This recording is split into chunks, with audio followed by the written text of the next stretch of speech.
Welcome to episode 291 of Sports Geek. On this CEO series episode, I chat with Motherwell FC CEO Alan Burrows about fan ownership and letting go of digital.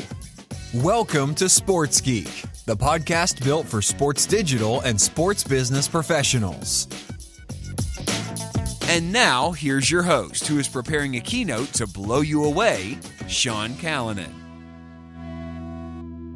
Thanks, DJ Joel. Yes, my name is Sean Callanan. At Sean Callanan is where you can find me on Twitter, and I am actually preparing keynotes ready for 2021. I'm looking forward to getting back on stage at a conference, presenting in front of people in a socially distanced manner, of course. So if you're running a conference or want a presentation on the world of digital gaming and anything in between, please reach out to me. You can contact me anyway, Sean at sportsgeekhq.com.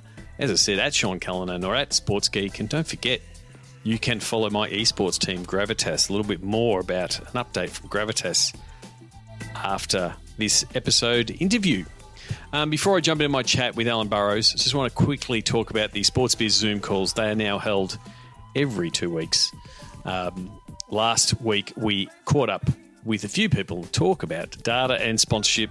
It's going to be a big, more of a focus, I think, for 2021. I think more sponsors are going to look at data as a key component and a key deliverable of everything we do in the sponsorship space. Really happy to be joined by several people, including some Sports Geek podcast alumni. Steve Connolly, Tinnis LaRue, Jen Van Dyke, David McKay, to name a few that came along and had a chat. It was really good conversation. Remember, you can watch both of those calls in a replay mode if you are a Patreon subscriber. So before I get into the Patreon subscriber plug, the next one is December 8-9. We're going to be talking developing new revenue in sports. So if you're in the position where you are looking for new revenue, this is the conversation to come to. So December 8-9, check your local schedules for when it is in your part of the world. I really do need people to RSVP. If I don't get enough RSVPs, I'm going to cancel them. I need at least 30 or so RSVPs for it to be worthwhile and to have enough people to have a worthwhile conversation. So if you've come along once or twice before, have a look at your schedule. If you can clear an hour, it's well worth your trouble. It's been well worth my trouble. Done about 60 of these over the 2020, and they've been very valuable to me. Really do appreciate the community of listeners that do join these calls. So if you could RSVP for those on December 8-9, I'd really appreciate it. If you can't make it, well, you can watch them as a Patreon subscriber. You can go to sportsgeekhq.com/Patreon. They are only available to Patreon subscribers, and being a Patreon helps support what I do in this space around sports business content, be this podcast, be it Sports Geek News, if you get that on a regular basis, on a weekly basis, or the Zoom calls. You can go to sportsgeekhq.com/Patreon to subscribe, and you can do that as personally. You can do that professionally. You as an org can do it, and please go to the show notes for each and every episode and find the people who do support the podcast and check them out. Give the logos a click, find out what they're doing. So if you want to be one of those people, you can do that at sportsgeekhq.com/Patreon. That's it for the pre-interview plugs. Hopefully you have to skip forward over all of those, but they're really important. I really do appreciate it. This interview I had last week with Alan Burrows. He's the CEO of Motherwell FC and a podcast listener. So it was really good for him to reach out to say he was listening, and we struck up a conversation to have a podcast conversation about his current role as the CEO of Motherwell, his career, him coming from the world of digital, and some of the challenges of running a football team in the Scottish Premiership. I'll let Alan explain all of that. Here is my chat with Alan Burrows from Motherwell FC.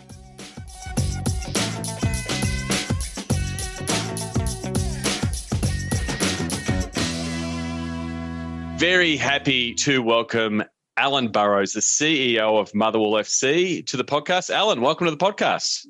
John, thank you very much for having me. It's an honour. No problems. Well, part of our CEO series is understanding how clubs operate, but also really how the CEOs got into that role. So the first question I want to ask you is how you got your break into the world of sports. Oh, I might be as unconventional as it comes, and depending on who you've interviewed for the series, mine's has certainly been a different path to most. I think I broke into the club very much at the bottom level, if you like, of the structure. Started at the very bottom in the kind of, I was going to say the media and kind of comms department. It wasn't really a department; it was me on my own. So you were running the media and comms. That was your first role, or was that your first role in sports?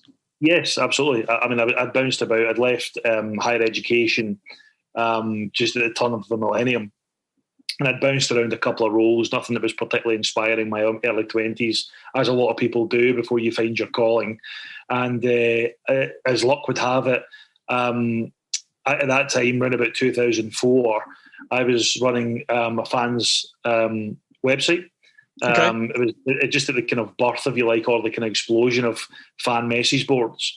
And I had kind of tried to capitalise that in a little bit and bring a bit of positivity into supporting Motherwell at the time. And, that gone on for a couple of years. The club at that point, Motherwell at that point, hadn't really embraced digital. They had volunteers running the website, for example, and the guys done a great job given the kind of parameters they were working under, but it was never really any investment in it. And this is a well-told tale in Scotland, but in 2007, in my infinite wisdom, I decided to, on behalf of the website I was running, go and watch the club in pre-season in Austria, in the Austrian Alps. So I paid for myself to travel over to Austria, planes, trains and automobiles to get there. I'm quite sad I was on my own. And eventually got to the camp. To be fair, the first team manager and the coaching staff at the time invited me in. It let me do some, bear in mind this was 13, 14 years ago, let me do some kind of filming with the camera and speaking to a couple of the players and taking some pictures. And at that point, Sean, that was quite revolutionary for Motherwell at that particular point. That was quite behind the scenes, if you like. So about halfway through that week, the club phoned me, left me a voicemail to say they quite liked what I was doing over there and they would quite like us to come and do something similar for the club. And given it was a club I supported, it was a phenomenal phone call. I could have flew back from Austria back to Scotland myself without the need of a plane. So I was buzzing. It was actually the current Rangers managing director, Stuart Robertson, who gave me the phone. He was in the board at Motherwell at the time. And from there, I really kind of, my initial remit was quite basic, which was come in, kind of try and modernise, if you like, the kind of digital presence, the website. So this is real. I mean, this is really early digital. So, like you were talking about, using terms like message boards and communicating with fans, like this is pre what we know the social media era. But being in that space, telling a bit of stories, trying to connect them, and so you started in that I guess a traditional comms role around media, trying to get more exposure, but then also starting the initial parts of what would be a digital strategy is what we'd call it these days. Absolutely. And interestingly enough, as you say, there was no Twitter, there was no Facebook at that particular point, or certainly not in the UK. And, a large part of the role at that time was still publications and written publications. And you've seen, it's funny, in the journey between then and now, you've kind of seen the explosion, if you like, of social and digital and, less is more. And that back in then, we were doing 6 to 8 page programs twice a week. Once a fortnight, 2 games a month. So that that was one of the times, the kind of real kind of priorities at that point. But it changed very, very quickly. Also at that point, got into kind of communications. Became about doing a lot more PR. A lot of the kind of club's press office. Bear in mind it's a small club, not a lot of resource. So your MD who's working at both, I suppose, back then particularly, but even still now, you're expected to muck in and do a number of things. It's very much that ethos at the club. So I was doing a number of different things across various, almost I was going to say various departments, but effectively a lot comms, digital, communications, PR. That was kind of all it. And to be quite frank, there was not a real specific, here's your job description, here's your roles and responsibilities. It was, there you go, Alan, there's the ball, go and run with it. Yep. And that worked out quite well. Managed to win a couple of awards, and got a little bit of kudos for what we were doing, and started to build on things, which was quite positive, and it really just kind of grew from there. And so starting in that head of comms role in 2007, and being in that media space, and then you became CEO of Motherwell in 2014. What were some of the steps that you made, both internally and both also on yourself, to make that step? Because CEOs come from different backgrounds to get into that role. You've obviously come through the media and comms side. What did you do to, I guess, help fill out your resume and help fill out your skill set to move into the CEO role? Yeah, I was quite lucky at the time, because the CEO prior to her departure was a woman called Leanne Dempster, who's now the CEO at Hibernian in the Scottish Premiership. And her and I, over the last kind of 18 months, we were close all the way through, but certainly the last 18 months became very close. And I suppose, as any good kind of comms, PR, digital guy should be close to the kind of CEO of the company. I think there should be a real kind of synergy between those two roles, if you like. So I'd got a real exposure into the kind of the inner workings of the club, certainly from a finance point of view and from a club structure, a process point of view. And she really invited me in and really gave me an insight into it. And I don't know whether she was succession planning even from that early stage, but I think she probably had one eye on what she might be doing next. And I think she's seen in me the potential for somebody to come in and really potentially develop and take on the role and hopefully develop the club. But that said, it's like anything in life. I'm sure a lot of your listeners will be familiar with this. When you're not necessarily in the top job, you always think about, if I was in the top job, I would do X or Y, and this is how I would do it. And, this is the grand plans I would have in that scenario. It's not quite until you actually sit in the seat and you start to realise why certain things are happening at certain times. And it really, it was very much as it sounds. It was very much a learn on the job process.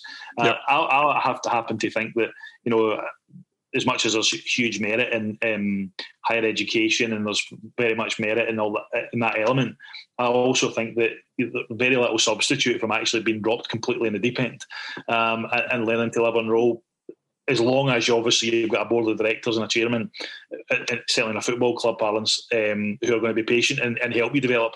And I had that, and I had a lot of support from the chairman, a lot of support from the board of directors. And in the first years or two, I certainly felt a big learning curve for me. I had to, as I said, learn on the job a little bit, taking in some of the experiences that Leanne had given me at the time, but also learning new things every day too. And to be quite honest, and I still do it this day, make mistakes. I was making mistakes, but I think the key for me was, and the way I've always tried to be through my life is identify when I've made a mistake, why I made the mistake, and how to try and make the mistake again. And I think that's been a key part of my own personal development. So, I'm always quite self-critical and quite self-analytical. And I tend to do that probably, West of Scotland males, you might not be familiar, are by very definition very hard on themselves and not very keen to talk up what they do. So it was a steep learning curve, but also an enjoyable one. I had to go over some confidence issues at the start. I think, if I've been honest with myself, I think when you make that big step up into the top role, you have doubts, and I spent a lot of time having a lot of doubts. But as things slowly get into place and you start to put your plans across and people start to buy into it, then you can start to see gradual progression. And hopefully in the 6.5 years I've been doing it now, that I think I'm finally feeling comfortable in my own skin. It's good. It's very much be careful what you wish for. Like the looking at the top job and saying, "I'll do it this way," and then it's like when you're in the top job, it's completely different. I think the other piece there is also the importance of delegation to your people and let them do their thing, but also take the support from the board to help give you direction. How was that? I guess that initial piece, because early on when you're like effectively given the keys, saying, "Here you go, drive this car, drive this company, drive this club," there's a little tendency to hold on to the steering wheel tight and drive it your way. How did you sort of adjust to that piece in that leadership delegation piece? It's a very good question, and it was one of the things I probably struggled with most, particularly when it came to comms and digital, because I almost felt it was my baby. I'd built it up over 6 or 7 years, and when you get so close to something, in fact, at times you can often get too close to it. You can get too close to things and not see the wood from the trees is an expression that we have over here. I don't know if you have it in Oz, but certainly, and it felt a wee bit like that. I think one of the difficulties at the club at that particular time was it had been underfunded to a certain extent for a number of years, and not through no fault of anybody's. It was just the nature of the business. It was a couple of years after the Rangers had their financial crisis in Scottish football, and everybody had to really tighten their belts, so there wasn't a lot of cash going about. So from a staff resource and a delegation point of view, I actually found myself doing far too much and spread myself far too thin at the time. Again, whether I was a more experienced CEO at that particular point, whether I would have done it slightly differently, I probably would have. I probably would have looked to try and get more people in if I could earlier. But again, I think that was all part of me finding my feet and finding who I was and actually trying to mould the club in my own vision.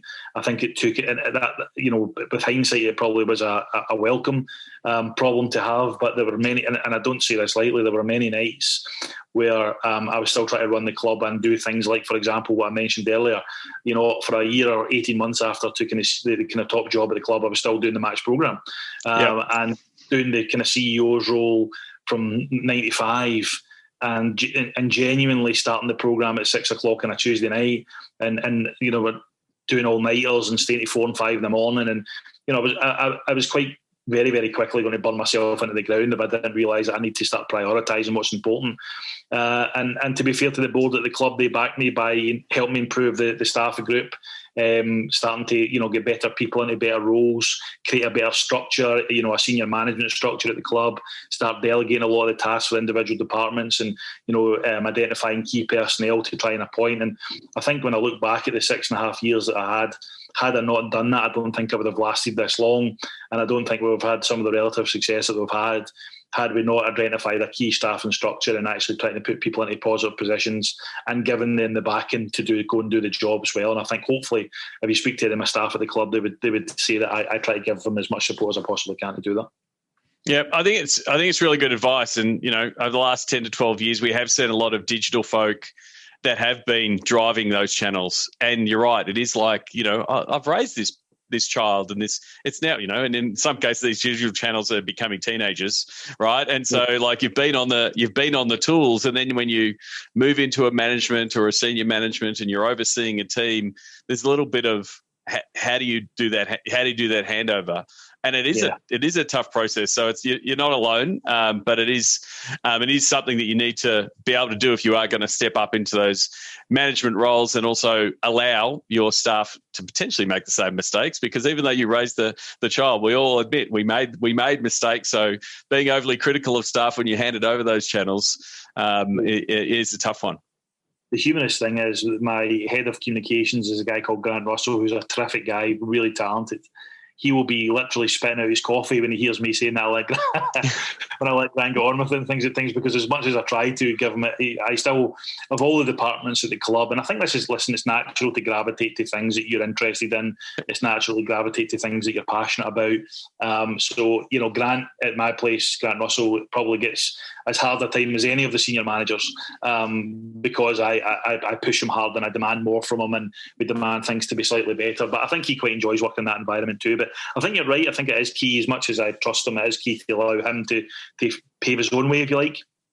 And I think over the last year or two, I've certainly got better at that, and I think I've trusted him far more, and I think because of that, we've seen great results. So it is a good lesson there that sometimes you do need to swallow your pride a little bit, and sometimes, as much as you think that you know everything about everything in that particular world, sometimes when you can bring people in that they're actually as equally, if not more talented than you are, and it's about time you give them the ball.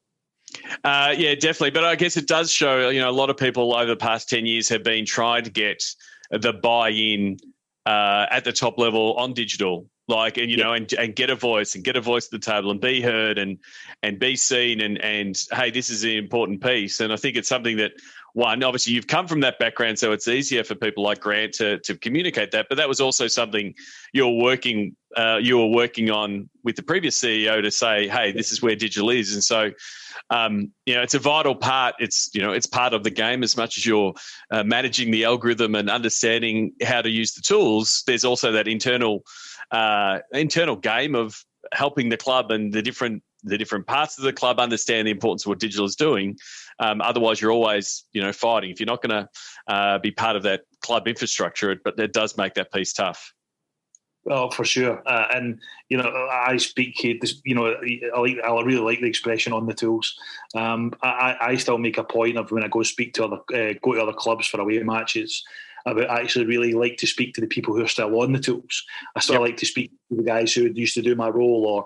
So I think of all the chief execs in Scotland that I do make a point of, even at speaking to the groundsman or speaking to the digital guy or speaking to the programme guy, whoever it might be, because it's just I kind of feel I feel comfortable or more comfortable in that role, but I also like to just keep my finger to a certain extent on the pulse a little bit.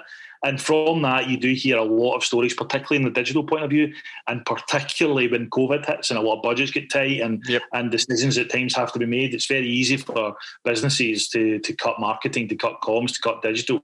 It seems like the obvious fat to trim. I suppose from our point of view, and I'm lucky as well, not only is there me at the club who's came from a comms background, we have members of the board whose job it is full-time to work in comms and PR and digital. So really from a football club, from the very top down, we kind of come at it from that approach. It is a very kind of communications, digital, PR focus. And I think that probably helps Grant and his team. So it is a different scenario at our club. Quite often I'm pushing Grant, or not, and quite often, you imagine your kind of digital guys and your comms guys are almost begging the CEO for a minute or 10 minutes of their time to try and put across what they want to do. Whereas actually I'm probably hassling Grant about what's coming next and what we're doing and how we're hassling him. And I'm probably putting too much on his plate at times. That's a whole other set of problems that Grant's got that other teams, other digital managers got, but it's a good problem to have. Again, he manages it very well. Yeah. So, I mean, we've touched on your career and from a CEO point of view, but please give the listeners an idea of both the Scottish Premiership and Motherwell, whether they be people in the US or Australia that probably have some familiarity with the Scottish Premiership and maybe have seen Motherwell on socials. Give us a little bit of a background of both the Premiership and Motherwell as a club. Yeah, people, and this is a conversation we get asked a lot, particularly from people in England, actually. You'd be surprised at how often we have to have conversations about where Scottish football fits in terms of the standard, for example. I think most people around the world would be familiar with Rangers and Celtic. They're two huge clubs. Massive worldwide clubs who have a lot of followings in North America and Asia and Australia. And underneath that, there are some big city clubs in Scotland like Hibernian, Heart of Midlothian, Aberdeen. You have the city of Dundee, which is represented by two clubs. Then you have a whole bunch of community clubs who are all roughly the same size, get an average crowd of maybe 4,000 or 5,000, like Kilmarnock and Motherwell and St Johnstone. And people always ask the question from a standard point of view, where does it fit if you compare it to England? Because everybody's kind of a benchmark of where it is in England. And one of the best analogies I heard when you were referencing the standard of Scottish football from a on-the-field point of view is it probably contains all four divisions of England in the one league. So you've got literally Premier League clubs, if you like, in Rangers and Celtic. You've got from the big city clubs and others, maybe a couple of English Championship clubs, maybe a couple of League One clubs and very smaller kind of community-based League Two clubs, if you like, all within the same division. So it's a really diverse league. In terms of Motherwell, we're based about 15 kilometres from the city centre of Glasgow, which is the biggest city in Scotland in the West Coast. And both Rangers and Celtic are within about 9 kilometres of our stadium.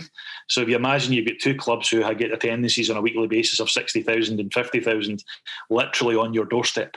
So that presents a whole bunch of challenges to us. But I think we're talking a lot of figures today, actually in Scotland, on the back of COVID. And in Europe, Scotland is the most watched league by head of population in any league in the whole of Europe. So, which is a great start for us. It shows you the importance of fans and how fans play such a big role in the game here. Yep. And obviously COVID's making that more difficult because as long as fans are locked out, that makes it more difficult for all the clubs. But, it's a really fan-driven league. It's a very... It's traditional, if you like, whilst having a modern kind of flicked it, if you like, in a sense. So yeah, I'm very passionate about it. I've lived here all my life. I've been immersed in the game for a long period of time. But yeah, so it's dominated traditionally by two big clubs, two Leviathan clubs, if you like. But you've got a lot of really good clubs in behind it. There's a lot of community focus in there. There's a lot of fan engagement focus in there. So yeah, it's a really passionate country about football. Football is the national sport here, and it dominates every other sport in the country. So yeah, we're quite for a nation who traditionally over the last 20 years haven't been very good at it. Unfortunately, we're a nation who are absolutely obsessed by football. Yeah, and it's really unique, I guess, from a league point of view to have like one of the things when you have a league, it's trying to get balance and competitive integrity, and trying to get the league, make every match a winner. But having two, like you said, giants in Celtic and Rangers there, how does that, I guess, make for the dynamic and of a league overall? But like where Motherwell are positioning themselves and setting goals and what your fans are looking for. It's a difficult one, Sean. Because for example, both myself and my team at Motherwell, from a digital and comms point of view, marketing point of view, follow a lot of MLS. And if you compare us, for example, for MLS, the amount of different winners that MLS will have for MLS Cup, I think allows them to market quite considerably their fans that actually come and support us this year or engage with us this year, because there's a chance that we might win Sports Shield, we might win MLS Cup. Yep. In Scotland, there hasn't been a team out with Rangers and Celtic who won the top league in nearly 35 years.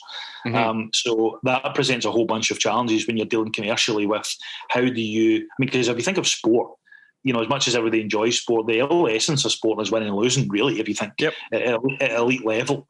And if you're a supporter, the dream is always how do you win things? How do we achieve success?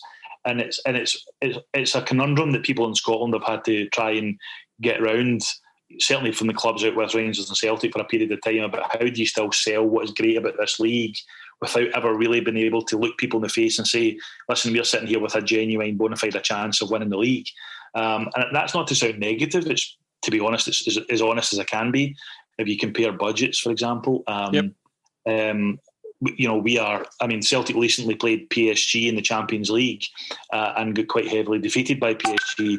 But actually, PSG are, the Celtic are closer to PSG in terms of budget than we are to Celtic. So that just kind of gives you an idea of just how difficult it is for us to compete at that level. But that's why we try. That's why we try and sell the league on different things about fans and the passion and the community element. It's about how we represent the area and the people and ethos of the community, and that's what we've tried to tap into at Motherwell, particularly from a digital and comms point of view. Is what is it that makes Motherwell? Why do we do it? I'm a big fan of Simon Sinek, and his kind of notion about why is it we do what we do? Why do we get up in the morning? Why do we have a football club? And a lot of what we've tried to do over the last couple of years is represent the people of our town using that and actually be a force for good in the area. And if you can't win tournaments and you can't win leagues, then at least have a positive impact on the people around about you, the people who love the club, and that's what we're trying to do. And I think that's what Scottish football does quite well. Yeah, and it is about that broader piece. I mean, all teams you want to win, but there is only going to be one winner of every league and every league around the world every year. And so winning can't be the only message. That is that broader piece, which does lead me to some, significant event that, has happened in your tenure as CEO, moving through two ownership transitions, but the last one moving to fan ownership in 2016. How much has that played a big part into that strategy you just talked about the fans feeling like truly part of the club? Huge. I think it's massive. I mean, our club was born out of the community, if you like, and most football clubs, certainly around the world, but certainly in the UK, where effectively most of them back 130 years ago were works teams or local community teams that have developed. And just in the natural transition of football, they were bought by big business and, change in the dynamic changes. So we've kind of came full circle, if you like. That's the way I like to think about it, where we went from being effectively a community a works team to a kind of community fan-focused team way back in the early stage of our history. Went through the kind of private ownership model, went to the kind of rich benefactor model, and then eventually full circle, as I said, back into the hands of the community and the supporters. I think it's a good fit for us as a club. I think it's a very working class kind of area that we're from. It's kind of old industrial, if you like. It's very much, we're called the Steel Men. That's our nickname. It's very much in a kind of old steel town. Unfortunately, deindustrialisation over the last 2 or 3 decades has meant that sadly not a lot of it's left. Yep. But the kind of ethos of the town, the ethos of the people and the spirit of the area and the kind of hard-working credentials that people in this area are noted for, I think we try and reflect through the football team. And I think that fits really nice with fan ownership. I think it gives the fans a greater feeling about the club and why they're there and what we're there to do. I say to you again what I said previously, that if we exist every day to make people's lives better, which is a kind of our kind of unofficial motto, then who better to do it for than the fans in the local community, not for shareholders or any individual. And that's really helped. I think it creates a closer bond with the supporters. Don't get me wrong, it's not a silver bullet. It comes with its own challenges. Of course it does as CEO. There's a lot of emotion attached to it, clearly, because people feel very close to the club. They feel it represents them. They feel it ties in with their family and their friends and their life. So that's a very precious commodity that I feel a great deal of responsibility in looking after at any one particular time. But I think the sense of togetherness that we have with the local community, I think the giving them a little bit of, it sounds cliche, but giving them a bit of ownership of the club in many ways, and giving them to appoint people to a board that holds me to account, holds the directors to account. I think that's just a healthy place for it to be. And I think if supporters know that every decision that's getting taken is for the best interest of the club, then genuinely deep down, I think most fans of most clubs would want that to be the kind of the number one priority before anything else, I think. So yeah, I think it has far more positives than negatives. And I think for a club like Motherwell, a small community club in kind of heartland, North Lanarkshire in Scotland, old industrial, working class, I think it works really, really well together. And so the model itself, like there's a few different fan ownership models around the world. You've got the Green Bay Packers, where people are, effectively buying shares, and they're a piece of paper that say they're a part of an equity piece. You've got the clubs in my part of the world in the AFL that are member run or member backed organisations. So as a certain season ticket holder, you can vote people onto the board, but you're not effectively, I don't have any equity in the club. Like, what is the model for Motherwell? Yeah. We have an industrial providence society, so what we have is effectively a one-member, one-vote system. But what that one-member, one-vote does, and this was a very deliberate from our point of view when we took over Fannership, was effectively elect a board to effectively represent the majority shareholder, which is the support. Yep. And we have two boards deliberately. We have their board and we have an executive board, which is effectively the directors of the company. The guys who have got skin in the game, if you like, when it comes to your fiduciary responsibility. Yep. But effectively one holds the other to account in this sense. And there's a lot of kind of cross-pollination there between, what we're doing, big ticket items. But I think what we were very deliberate on doing, Sean, was making sure that it didn't become like a committee run where every decision had to be mulled over by 20 different people, each having 20 different emails to discuss the colour of a tie or design of a bar scarf. I think we were very conscious that you can't run a business in that way. There has to be some sort of executive control.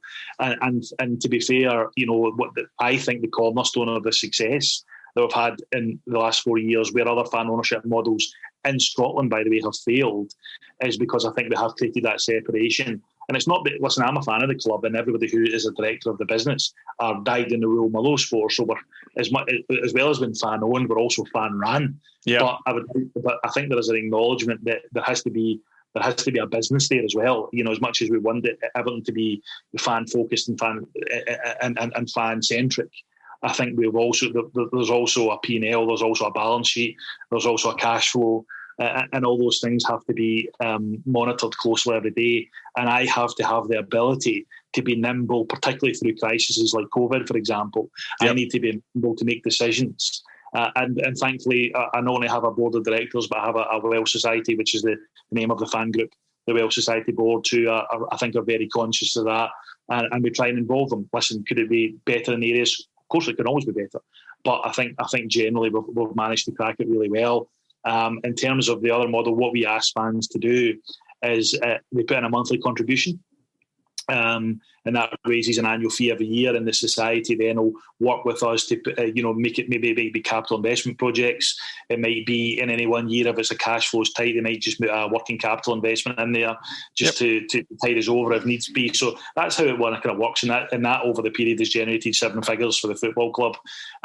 It's low 7 figures, but from our point of view, that's a lot of money for a club of our size who maybe only turns over £4 million, for having your owners putting in over £1 million of that. And again, I go back to it's a small industrial working class area.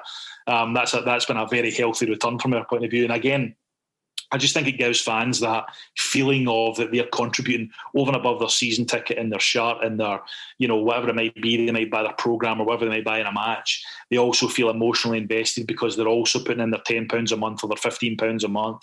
Yep. And they can see things that are hopefully, and I, over the last couple of years, are seeing things that are coming up round about the ground. We replaced the scoreboard and we've made the pitch much better, and we've hopefully made, areas of the stadium much more modern. And it's a lot of that's coming directly from their cash that they invest in it. So people are putting their money in and hopefully seeing a direct return when they come to their stadium in terms of the look and feel of what is an old stadium we have. So yeah, it's worked for us. I think it's done really well. This is the biggest existential crisis, I suppose, if you want to call it that we've faced in terms of COVID-19. And so far, whilst it's been extremely difficult, we've been quite robust through it at the moment. So I think hopefully that bodes well for the future.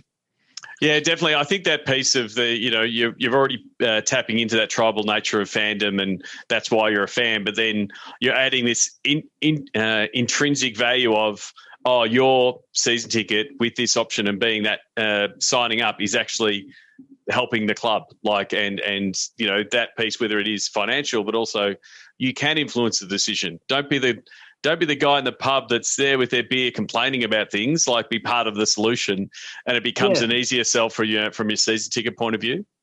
Yeah, I agree. And people always say to me that people are sceptics either at our club or elsewhere, always saying, but what do I get for my money? What is it I get? And because we've got ourselves as a society into a very much I spend this amount of cash, I want something back in return for it. I think what people at Motherwell are going to get and what I think fan ownership can provide is not necessarily a bricks and mortar or something inanimate that you can pick up. It's actually just the spirit of the club. It's the ethos of the club. It's the decision-making process. It's actually making sure that as a club, what I'm investing is that, if a decision's to be made and it's for the benefit of the club, that'll be made from that basis. And I hope, with the lot of work that we do in the community in terms of the decisions that we've made, in terms of even down to daft things like, we had a real scratch point with supporters about the allocations for Rangers and Celtic matches where we were splitting a stand to get more Rangers and Celtic fans into the ground, just a commercial reason. Yep. And it was becoming a real grating point from a lot of supporters in that one stand. And as a club, despite the fact that we knew it was going to cost us money, and despite the fact that all conventional wisdom at that point as a director or as a CEO says, well, why would you take any decision that may cost you a material amount of money? We decided, listen, what's more important here is the supporters and their enjoyment of the match day, and the fact that if we're to make them believe that as a fan-owned club they have actually got a real proper influence in the club, then we've got to take decisions like that. And that's what I think makes our club unique, that we are prepared to make decisions that on the surface don't always make sense if you're looking at it from a purely unadulterated business point of view, but actually the longer-term vision about this is a club that actually puts our supporters first. It puts everything about what they do on a match day and away from a match day at the very front of what we're doing. And I think that doesn't happen overnight. That takes a long time to get people to really believe that's what they've got as a football club.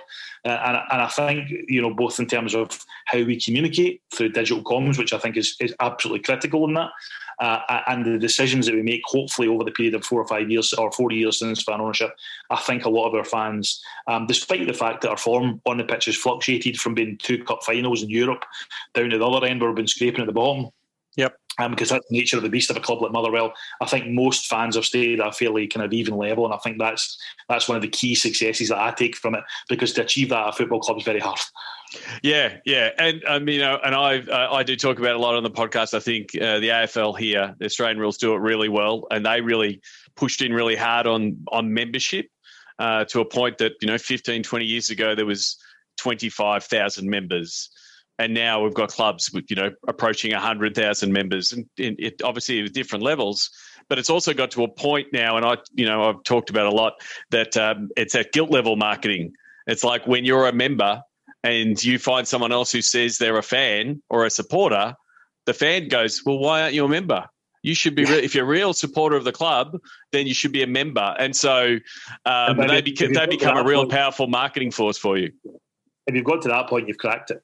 Because if you've got people doing your sales on your behalf because they're so engaged, they feel so part of the club, then you're really on a winner at that particular point. Because I think that's the hardest part to get to, that your core supporters actually believe so much in you, not only as the team. And because, listen, most people support the team. They don't necessarily support the suits or the clubs or the guys who run it. They're there to support, if it's football, it's 11 men on the pitch, or soccer, it's 11 men in pitch. But actually, if you can get to the point where actually they believe that the people off the field are running it in such a way where they're actually proud to say, "Come on, let's cajole them into trying to do it," then I think they've nailed it. And certainly we've been very impressed in terms of the way the AFL have done that and taken some inspiration from that. And some of our growth numbers when it comes to season tickets and members, although the numbers may seem modest, if you examine them against some bigger clubs, I mean, we've grown our season tickets numbers, almost by 20%. It doesn't seem like a massive amount, but for us, it's huge. And we've always used to say, if we can put another 1,000 on the gate, that makes a material difference to the club. And we've actually, over a period of 4 or 5 years, we managed to do that. And I think it all just boils down to exactly what you've said. It's actually making people feel as if they're really emotionally invested in what it is you're doing, So it does set up, and you've mentioned a few times, can't talk 2020 without talking about COVID, but you sort of got to 2018, 2019 and last year, and you're on this step rise of membership and fan ownership coming on board, and then 2020 hits and COVID hits. How has, in the broad sense, how has 2020 been, and how has it affected Motherwell FC? If we sort of go back to the start of the year, it affected the end of last year's season, 2019, 2020? Yeah, we were one of the few leagues, I think it was about 5 or 6 leagues in Europe, who decided to curtail their season early, and it was a very controversial decision over the years. You people who might not follow Scottish football so closely, there's a battle going on at the minute with Celtic. We're going for 9 championships in a row, which has only been done twice in Scottish football history before, one by Celtic in the 60s and one by Rangers in the 1990s. And Celtic, we're going for 9 this year. And the league being curtailed give them that 9th title, which effectively means this season, 2020-21, they're going for 10 in a row to try and break the record. So you can imagine there was a lot of... I was actually a director of the league at the time who had to take that decision. So it was a very frosty couple of months, as there was a lot of emotions on both sides of the fence, because in Scotland that's a really big thing for a lot of people. In terms of how it's from a Motherwell point of view, the curtailment of the season was quite beneficial, actually. We were sitting in third place at the table at the time, and we were confirmed in third place, the best of the rest, if you want to call it that, as kind of unofficially titled in Scotland. And that allowed us to go back into European football for the first time in 6 years, which was brilliant. It was the highest finish in 6 years. So we, from our point of view, we were one of the winners from that, albeit... I say winners, it's very difficult to be in a situation to be a winner when effectively you've been unable to trade properly for now the best part of 9 or 10 months. Yep. And I go back to a bit of what I said at the start of the podcast, that if you think of Scotland, I mean, the 48% of on average, 48% of the revenues of Scottish clubs as an average comes from supporters, which is like double and treble the likes of leagues round about us. You can see very quickly why in a COVID world where we can't commercialise match days either through the turnstiles or in hospitality, well, that becomes a real issue really quickly. So not having fans in the ground now since March has been extremely difficult. As I said, no sponsorship, advertising, hospitality, these things, even the use of our venues for, private parties, functions, conferences, all the ways you would normally sweat an asset that you have through your premises, we've not been unable to do. So it's been a really, really, really tough time off the field. We have been a bit more robust, I think, because we've managed our finances fairly well over the last couple of years. And together with some really effective player trading, we sold a player to Hull City in the English Championship in January for a 7-figure fee. And we sold a midfielder in the summer to Celtic for what was almost double our record fee. It was, I was about to say the fee there. Actually, it's a part of a confidentiality agreement, so I'll not blab that out. But It was a significant sum of money for the club. Yep. And the real frustration with COVID, Sean, is that we had big plans for that money. Yep. We had real, plans for, capital expenditure products. Can we get a proper training ground? Can we look to restart? I mean, our ground and stadium at times is 75 years old in some areas. So, not particularly fit for 2020, or certainly needing a lot of work to modernise for 2020 standards. And it's never been a lack of will from our point of view to do these big projects. It's always been a lack of cash, either as down payment for additional financing or the financing itself, depending on the level. So we had very much a plan to be, selling those two big academy assets. We brought them through our club academies, James Scott and David Turnbull, with a view to selling them on. And unfortunately, for the first 10 months almost of that money, we've effectively been using it to mitigate against losses. And that's been a real shame. Listen, in the grand scheme of things, if you to offer me that versus not having those sales and been really having the wolves at the door at that particular point, then clearly I would take that. I would clearly take the way we've went.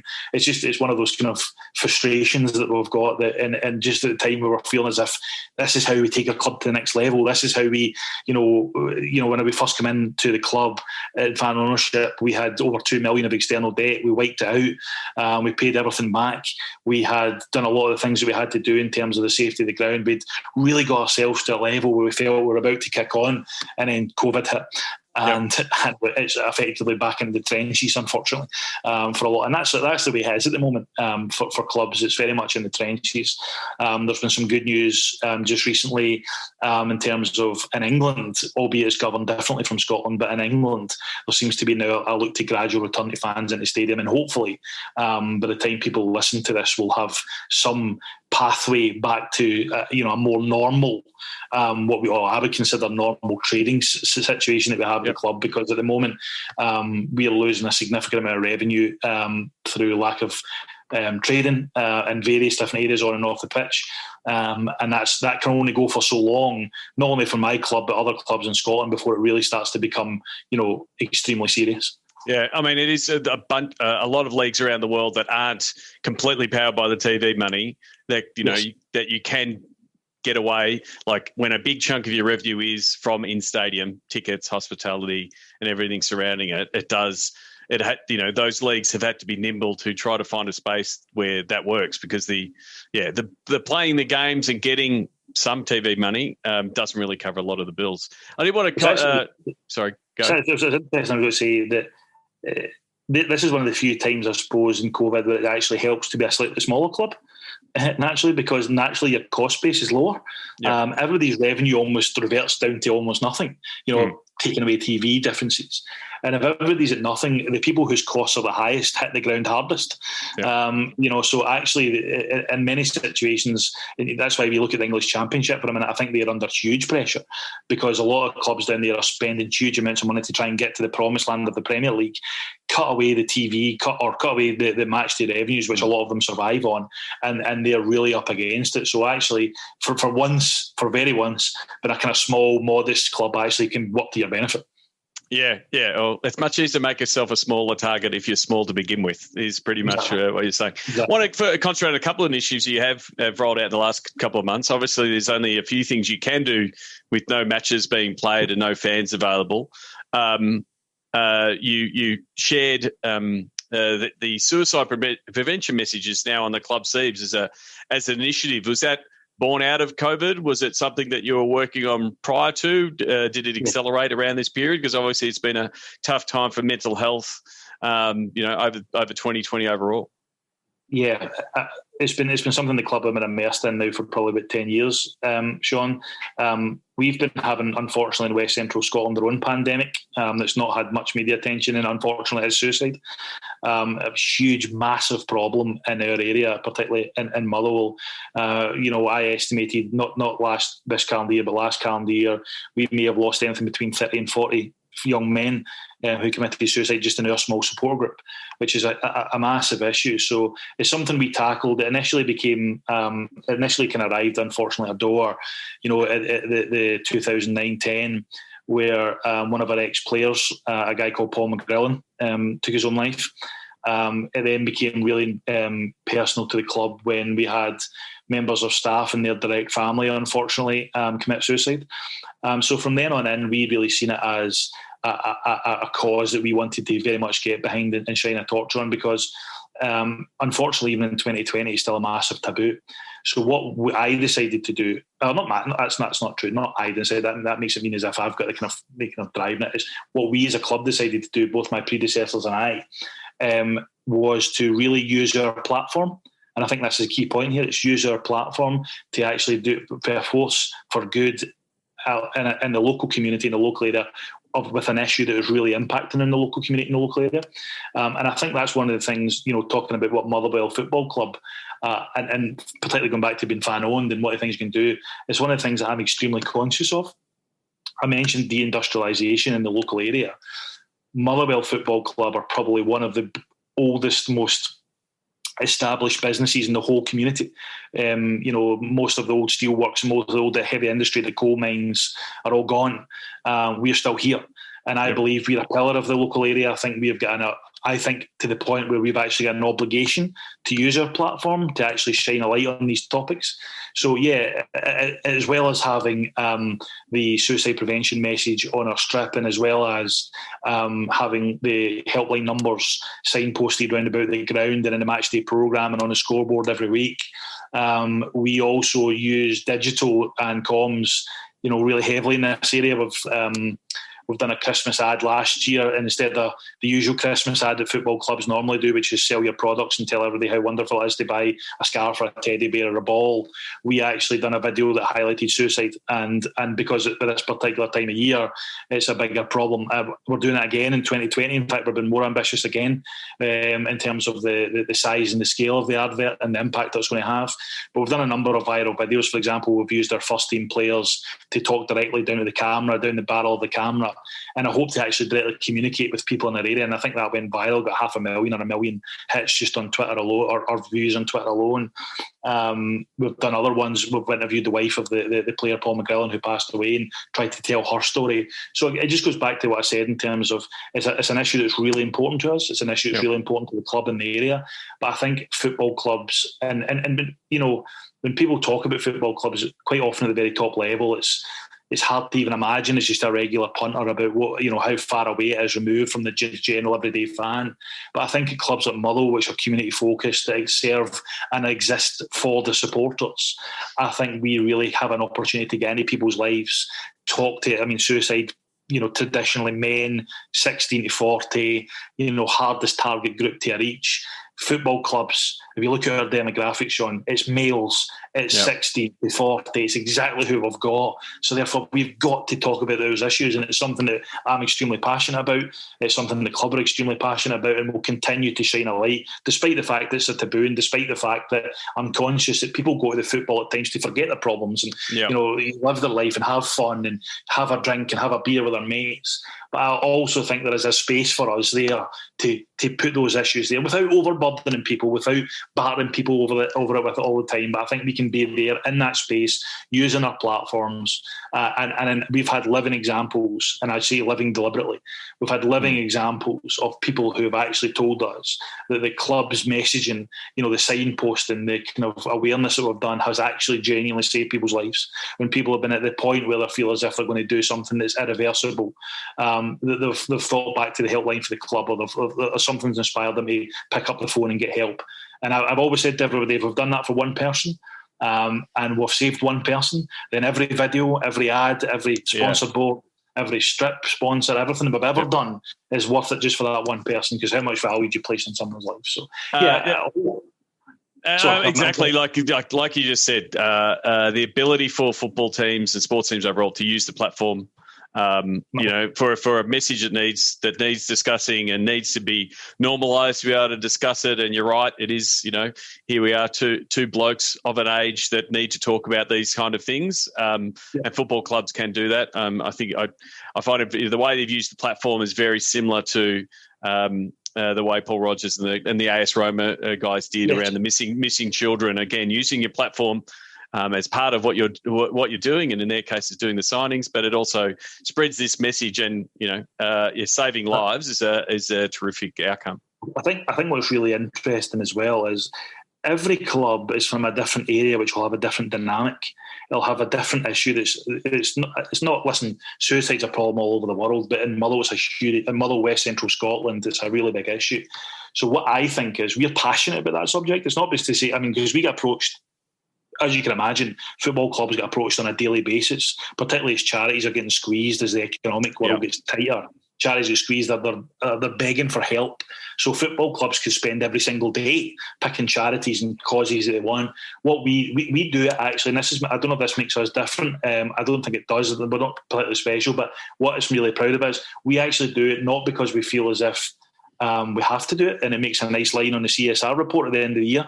We actually do it because we want to do it and we really feel passionate about it and we think it makes a difference. And I think, going back to what I said to you earlier on about fans and fans believing in the club and fans believing that the club has a soul and a spirit and something they can really drive forward, I think when you've got that and you're doing that and the people who run the club and the people who are investing in the club want you to do that, then I think again, when I mentioned cracked it, I think when people believe you, I think that's when it's impactful. When people believe that the messages you're putting out is something you truly care about, then I think you'll get much more buy-in from it.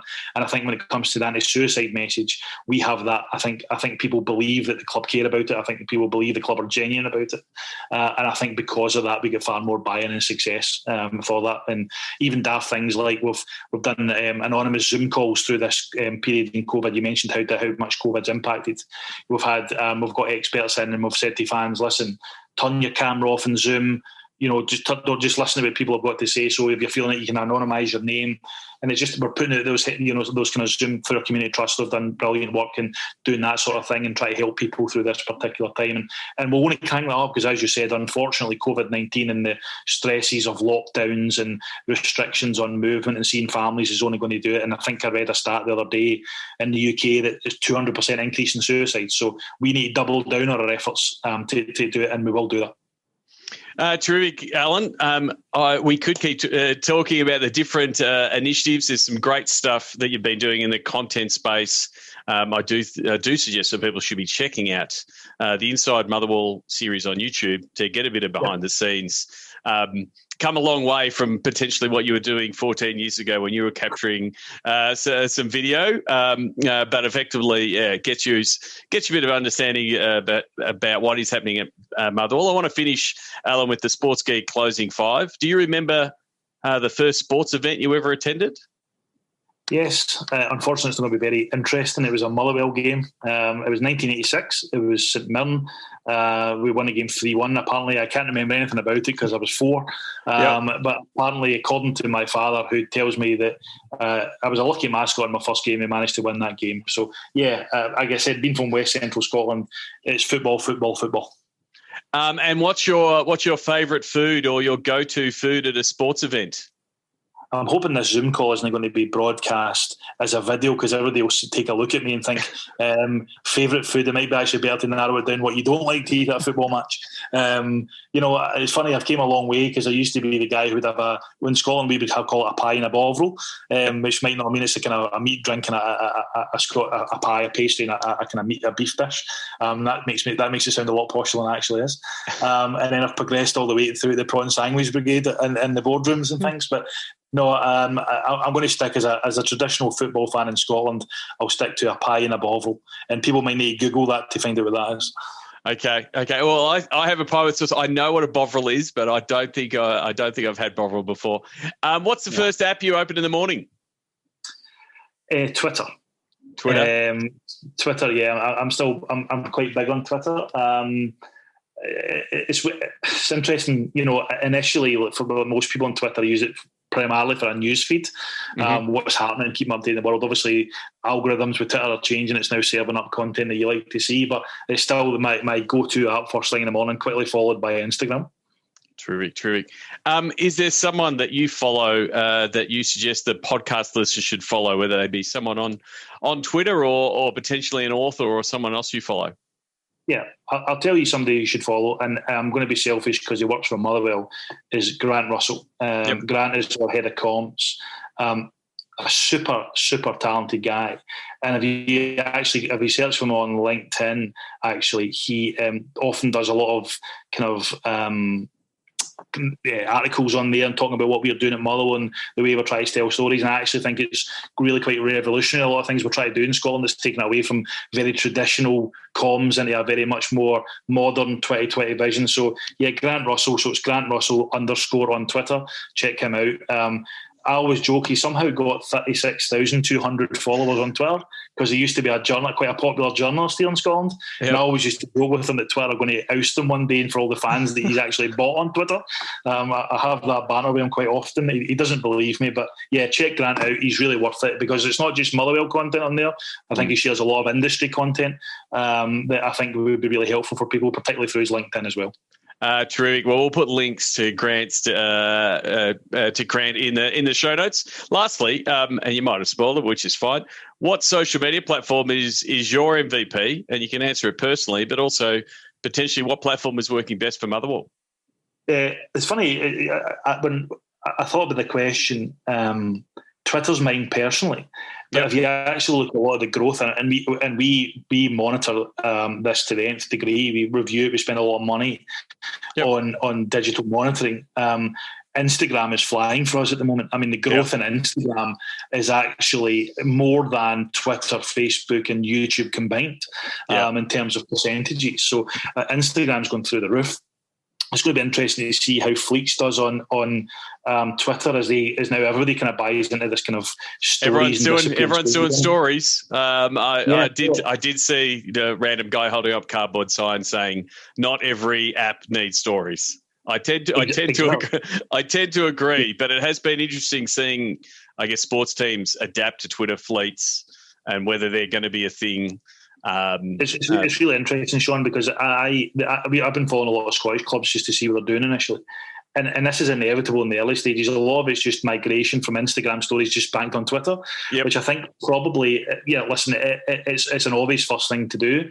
I think that probably doesn't, and I understand what people are. I think the theory is that a lot of people who don't use Instagram use Twitter or vice versa. Mm-hmm. But I actually think a lot of times that the audience in Instagram is slightly different from Twitter.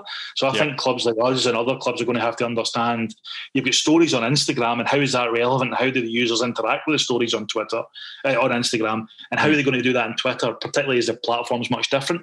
So I think from our point of view, there's going to be a bit of a learning curve when it comes to Fleets to see how it can complement our normal Twitter feed.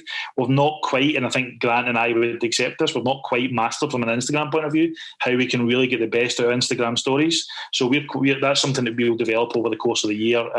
But it's a fascinating watch. Yeah, I mean, I've always been treating Instagram as two products, effectively now three, if you want to keep adding. The feed is one thing, and then stories is another. And it's very much, it's also like understanding when your fans are going into that platform. And so Instagram is where you can go and watch back what the day was. It's not live. And so you can go, oh, what was the Motherwell day like? Oh, cool. And you can watch the whole story and get a bit of a recap and how Grant might be pitching it in that space. Whereas Twitter is so live. Like it is what you have got next to you while you're watching the game, and it's this secondary commentary. And it's, and people complain when it's not live, when the algorithm mucks around with it. So it does make, what are Fleets? Like, where does it fit? Unless it becomes, I'm going to watch Fleets every now and again, but most of the time I'm going to be scrolling down my feed. So it's going to be interesting to see where it fits. It's an interesting dynamic. We were one of the first clubs in Scotland on Twitter to bin match the updates, the kind of 2 minutes corner to Motherwell, 3 minutes header just wide of the post. Mainly because of changing the algorithm, but also because nobody was interacting with them. It's not what somebody wasn't doing. And it's funny, even 2 years later after doing it, you still got a lot of hardcore fans who want that because they became so immersed in it. Mm-hmm. So it's taken a long period of us to do it. I wonder, we've kind of wondered now, can Fleets potentially fill that space potentially, where there is an element to try and tell the story there? But how we're going to get it to work will remain to be seen at this particular stage. Terrific. Well, where can people find you on the internet if they do want to reach out to you? What is the best platform, and how can we get you more followers and Grant? Yeah, please everybody follow me so I can get down a bit. It's like I've got 9,000 followers, which for me is brilliant. And Grant and I are having this competition. Grant said to me the other day there that apparently you're considered a social influencer if you have more than 30. So he took great delight in telling me they had more than 30. Listen, the best place to get me by a mile is Twitter, Alan_Burrows. I try my best in there. Listen, there's a lot of Motherwell content, but I think I try and be a bit football wide and football specific as well, and try to tell the story of what we're doing at the club. So if that's actually if that's interesting to people, or people feel they can get a bit of a feedback from a chief exec trying to be on there and communicating with supporters and how that works, and they can search for my name and we get beat on a match day to see all the abuse that I get, then so be it. Find me on there and I'll try and be as responsive as I can be. Terrific. Well, yeah, Alan_Burrows on Twitter or Alan Burrows on LinkedIn. And if you do send an invite, please tell Alan you've listened to the podcast. That way you can filter through knowing who to accept. Thank you very much for coming to the podcast. All the best for the season ahead. The challenges are going to that you're going to face over the coming winter. I hope to be in your part of the world sometime soon and maybe catch up for a meat pie of Bovril. Absolutely. You've been more than welcome. And listen, thanks very much for having me. It's a real honour. Find out more about Sports Geek's Digital to Dollars process at digitaltodollars.com. We'd love your support on our Patreon campaign. Go to sportsgeekhq.com/Patreon. Thanks again to Alan Burrows. You can send him a tweet. Alan_Burrows, BURROWS, on Twitter. So please send him a tweet. Tell him you've listened. Give him some feedback. He's more than CEOs being on Twitter is a brave space. So I know a few of them that do that. Congratulations, Alan. And I think the thing is, when you start in the space, it's not as hard as going in if you've never been in the space. But being in there, taking on the feedback from fans, I think is valuable. I know I'm doing it with Gravitas myself, both replying to fans and seeing what they're saying about the org. And sometimes it's really hard not to jump in and fight back. But occasionally you just got to resist. Occasionally. More on the gaming front. Please check out Play Media, my new gaming growth agency that I've set up with Chris Derrick. We've got another podcast. You can check that out at weareplaymedia.com, where we tackle the question, why don't more brands market to gamers? So check that out. We Are Play Media. You can subscribe to that at We Are Play Media and subscribe to the YouTube. It's a video-only podcast. It will probably come out in our podcast platforms eventually, but we're just trying video to begin with. And also we've got a Discord. So if you do want to check out and stay in touch with the world of gaming and also understand a platform like Discord, which is the Slack for gamers, you can get the links to that at weareplaymedia.com. And on the esports front, Gravitas, we now have a Valorant team. We just went past our 1 month. We had a Valorant team for 1 month, and we have qualified for First Riot Games Oceanic Championship as one of the top 8 teams of the region. We qualified over the weekend. We are the 7th seed. We take on the 2nd seed Direwolves on Friday night. The boys are competing well, confident, and really any win from here is an upset. But we were the 32nd seed going into the group stage, so we love playing the underdog card. So check it out at Gravitas on Twitter if you want to keep up to date with all things Gravitas. That's it for this week. Thanks again for listening. I really do appreciate it. If you haven't left a review on iTunes or Apple Podcasts as they now call it, I know it's a bit difficult. But if you haven't left one, I'd really love you to leave one. 5 stars, obviously, but just tell us what you liked about it. And please recommend it to a friend. I actually think the recommending it to a friend, sending it on to someone is actually more valuable than iTunes. But the iTunes rankings do help people find it a little bit more. I'd love to know how you found it, if it hasn't been from word of mouth. But word of mouth is the best way. So either leave an iTunes review or just send someone a link. Really like this episode, send them a DM, send them a LinkedIn message. I really appreciate that. as we get closer and closer to 600,000 downloads. It's really humbling to have so many people all over around the world listening to each and every episode. So I do really appreciate it. If you would like, don't forget, you can reach me and find all the ways to connect with me at sportsgeekhq.com. Organise a chat or book yourself for a Sports Biz Zoom call by going to sportsgeekhq.com/Zoom calls, or support what we're doing here by going to sportsgeekhq.com/Patreon. And that's it from me. Until next episode, my name is Sean Callanan, and you've been listening to Sports Geek. We'd love your support on our Patreon campaign. Go to sportsgeekhq.com/Patreon. Want to help drive more revenue from your digital efforts? Book a time for a call. Go to sportsgeekhq.com/phone call.